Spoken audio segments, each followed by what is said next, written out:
बिहार की बात करते हैं। 30 जुलाई को पटना की बांकीपुर सीट पर उपचुनाव होना है। बीजेपी अध्यक्ष नितिन नवीन के राज्यसभा जाने से ये सीट खाली हुई है। देखना यह है कि बीजेपी की ओर से कौन उम्मीदवार होता है, अभी घोषित नहीं हुआ है। लेकिन खबर यह है कि जनस्वराज पार्टी के फाउंडर प्रशांत किशोर यहां से चुनाव लड़ने का मन बना रहे हैं। यही नहीं, उन्होंने विपक्षी पार्टियों से यानी कांग्रेस राजद गठबंधन से अपील की है कि वो अपना कैंडिडेट यहां से ना उतारें ताकि बीजेपी और पीके में सीधा मुकाबला हो सके। तो इस पर बात करने के लिए हमारे साथ हैं पटना से कन्हैया भेलारी जी। आप एडिटर हैं खबर पॉइंट, नेता नगरी में आप उन्हें देखते सुनते रहते हैं। कन्हैया जी, क्या इस बात में दम है कि प्रशांत किशोर लड़ना चाहते हैं, विचार कर रहे हैं, विपक्ष को रीच आउट कर रहे हैं बाकी पार्टियों को, कि क्या वो विपक्ष के साझा कैंडिडेट की तरह उतर सकते हैं? 100% लड़ रहे हैं। जैसे आपको याद होगा कि मैंने आपको बताया था कि 100% सम्राट चौधरी चीफ मिनिस्टर बनेंगे जी। उसी तरह 100% ये लड़ेंगे।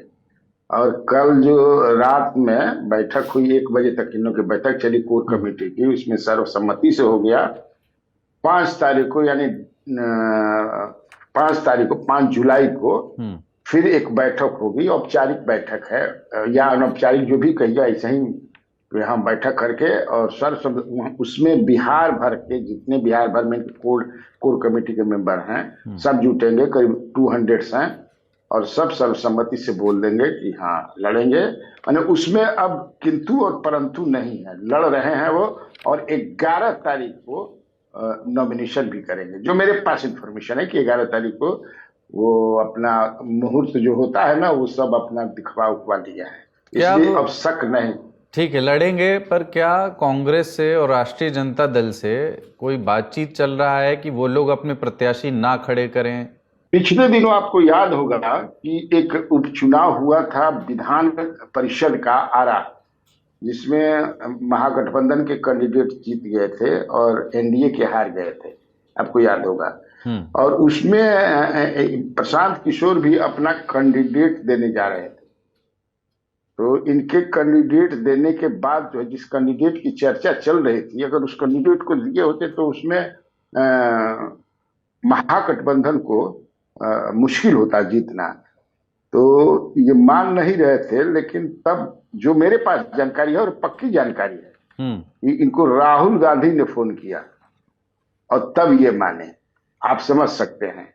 अब इसी से आप समझ लीजिए कि ये अपोजिशन के कैंडिडेट होंगे या नहीं होंगे। पिछली बार बांकीपुर सीट से जो है रेखा देवी लड़ी थी, रेखा गुप्ता वैश्य हैं, और बांकीपुर में वैश्य का वोट ही सबसे ज्यादा है। उसके बाद कायस्थ हैं, 3,70,80,000 वोटर हैं, उसमें सबसे ज्यादा है। मुझे जो लगता है कि पूरा अपोजिशन का, लगता ही नहीं है, जो मेरे पास इंफॉर्मेशन, पूरा अपोजिशन मिल करके इनको मदद करेगी, अपोजिशन के एक कैंडिडेट होगी। राजद मुझे नहीं लगता है कि यहाँ कैंडिडेट देगी, राजद उस सीट को कांग्रेस को दे देगी, जो हमारे पास इंफॉर्मेशन। अच्छा, और एक चीज और बताएं, बीजेपी की ओर से उम्मीदवारों में किन के नाम आगे चल रहे हैं? कई नाम है, अब कौन कौन नाम चल रहा है उसमें हमको अब अभी तक क्लियर नहीं है। अब इनके कोई पिताजी के मित्र हैं, उनकी बात हो रही है।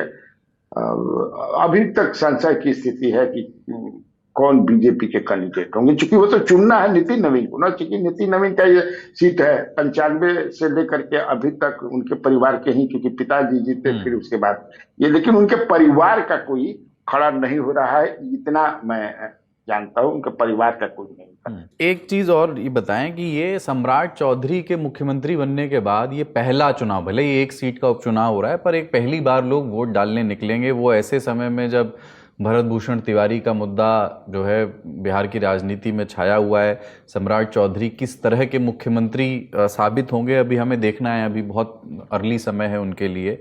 पर क्या इस चुनाव नतीजों की एक व्याख्या बाद में इस तरह से भी की जा सकती है कि साहब ये पहला मैंडेट होगा सम्राट चौधरी के लिए, या मैंडेट नहीं भी होगा तो सम्राट के लिए प्रतिष्ठा का तो प्रश्न है ही कि सीएम संभालने के बाद वो कम से कम ये सीट ना हारे, बीजेपी ये सीट ना हारे। बिल्कुल, अभी से ही वो प्रेशर में है।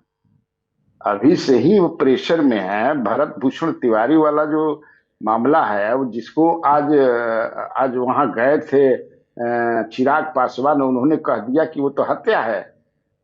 तो आप समझ सकते हैं, गवर्नमेंट में है, he is part of the government in centre, इसी पार्टी के हैं, मैंने इसी गठबंधन में है, और इस तरह बात कर दी। अभी तक कोई बिहार सरकार का मंत्री वहां नहीं गया है, लेकिन केंद्र सरकार का भी कोई मंत्री नहीं गया है।